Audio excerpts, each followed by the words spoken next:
Welcome back, everybody, to the Deep Dive, where we take a close look at research and try to find the most interesting bits for all of you. That's right. And today we're looking at well-being research, specifically how we measure those positive and negative feelings that we all have.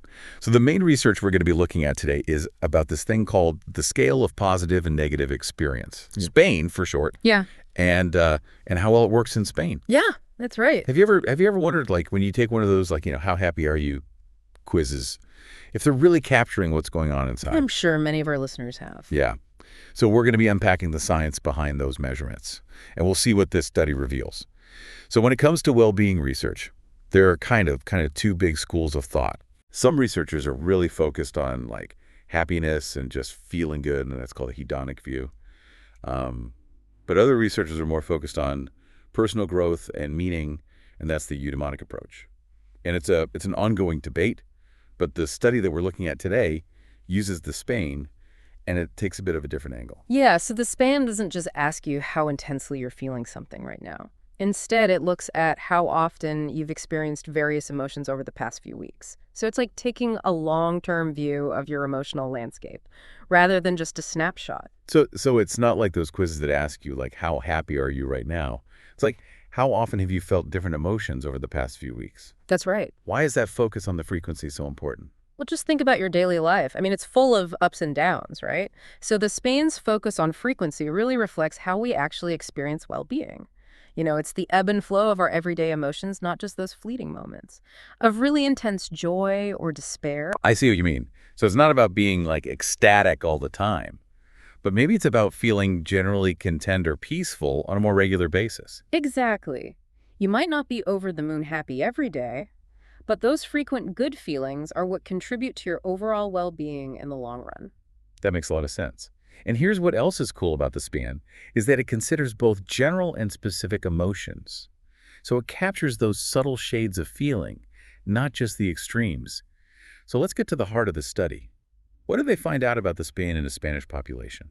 Well, the main takeaway is that the Spanish version of the SPAN is reliable and valid, which means it measures what it's supposed to measure consistently, even across genders. In fact, the study showed that the scale works the same way for both men and women, so we can compare their scores fairly. So it's a tool that researchers can use to understand well-being across different groups. That's really valuable. But was there anything surprising in the results? Well, one interesting finding was that women actually reported experiencing more negative feelings than men. So that raises some questions about, the factors that contribute to well-being and how they might differ for men and women. Definitely something to ponder. Now, all of this research is really fascinating. But why should you, our listener, care about the SPAN? Well, it's not just a research tool. It has real-world implications. Imagine using the SPAN to really understand your own emotional patterns, not just how you're feeling right at this moment. Okay, I'm intrigued. How could someone actually use the SPAN in their own life? Well, let's say you decide to try a new mindfulness technique, or you join a yoga class. Instead of just relying on your gut feeling about whether or not it's working for you, you could actually use the SPAN to track your emotions over time. And you'd be able to see if you're experiencing those positive emotions more often, or if the negative emotions are becoming less frequent. That's a great idea. Yeah. It's like having a way to measure whether those positive changes are actually sticking, not just giving you a temporary boost. And this isn't just for individuals, right? Like, I bet researchers could use this on a larger scale as well. You're absolutely right. The SPAN has incredible potential for evaluating the impact of well-being programs in workplaces and schools, even entire communities. Imagine being able to actually see the emotional shifts that are happening after a mindfulness program is implemented at a school, or a stress reduction workshop is offered at a company. Wow, so we're not just talking about individual well-being. We're potentially talking about impacting whole groups of people. Yeah. This could be a game changer for creating healthier and happier environments. Absolutely. And because the SPAN has been validated in different cultures, like we're seeing with this Spanish study, it opens up the possibility of comparing well-being across different groups of people all over the world. So we could see if there are universal factors that contribute to well-being, but also unique cultural influences that play a role. It paints a much richer picture of what it means to thrive. So before we move on to part 2 of our deep dive, let's pause here and think about what we've learned. We've explored how the SPAN takes this unique approach to measuring well-being. focusing on the frequency of our emotions rather than just their intensity. And we've seen that this approach actually has real-world applications, from gaining personal insights to evaluating large-scale interventions. The SPAN could be a really valuable tool for understanding and improving well-being on an individual level and a societal level. So before we dive into those applications, let's step back for a second and look at how researchers have traditionally thought about positive and negative emotion. Okay, take us back to Well-Being Research 101. What were some of the early ideas about how these emotions work? Well, some researchers thought that positive and negative emotions were like two totally separate dials, like completely independent of each other. You could be high on one and low on the other at the same time. Oh, so basically you could be feeling super happy and anxious at the same time. Yeah. My brain does that all the time. Exactly. It's a common experience. But then other researchers came along and said, no, no, no, it's more like a seesaw. As one emotion goes up, the other has to go down. So if you're feeling really happy, you can't possibly be feeling sad or stressed in that moment. That's a pretty different view. Yeah. So where does this SPAN fit into all of this? Well, the SPAN actually offers a fresh perspective on this whole debate. Instead of getting bogged down in whether positive and negative emotions are like totally separate or completely intertwined, the SPAN just focuses on how often you experience those emotions, regardless of how intense they are. So it kind of sidesteps that whole theoretical argument and just looks at what's actually happening in our daily lives. Precisely. Right. And remember, it considers both those general feelings of good or bad and also those very specific emotions.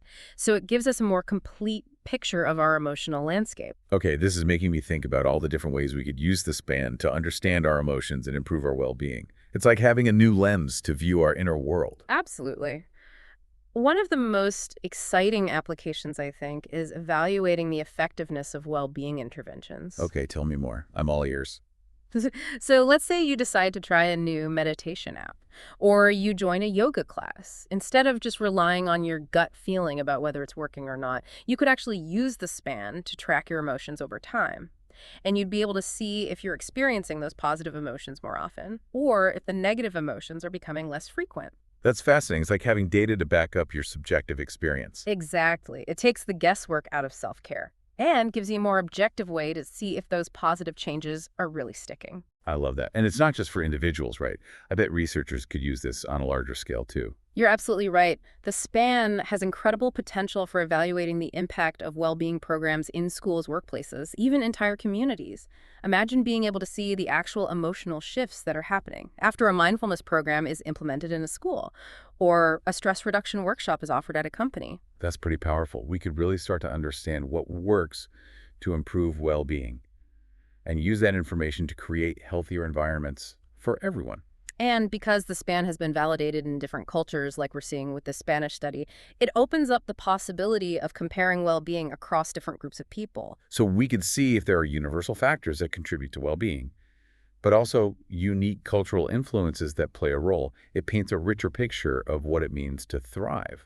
This is all incredibly interesting. But what about the limitations? I mean, no measurement tool is perfect, right? Of course, you bring up a really good point. The SPAN, like any assessment tool, has limitations.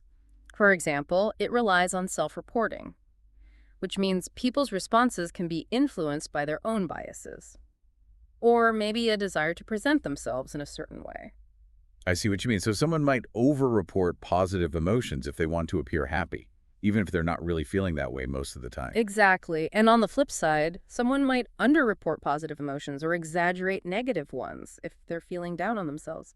It's important to be aware of those tendencies when using any self-report measure. That makes sense. Self-awareness is key.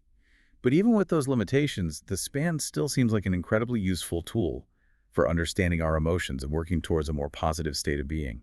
Absolutely. It's all about gaining a deeper understanding of your emotional landscape and using that knowledge to make choices that support your overall well-being. It's like having a roadmap to navigate the ups and downs of life. With more awareness and intention, this conversation has really opened my eyes to the potential of the SPAN and what it could mean for all of us. It's been a fascinating exploration. And as we move into the final part of our deep dive, we're going to shift gears slightly and look at how all of this connects to a concept called emotional granularity. Ooh, that sounds intriguing. I'm ready to dive in. Welcome back to the deep dive. We've been talking about the SPAN and its unique way of measuring well-being.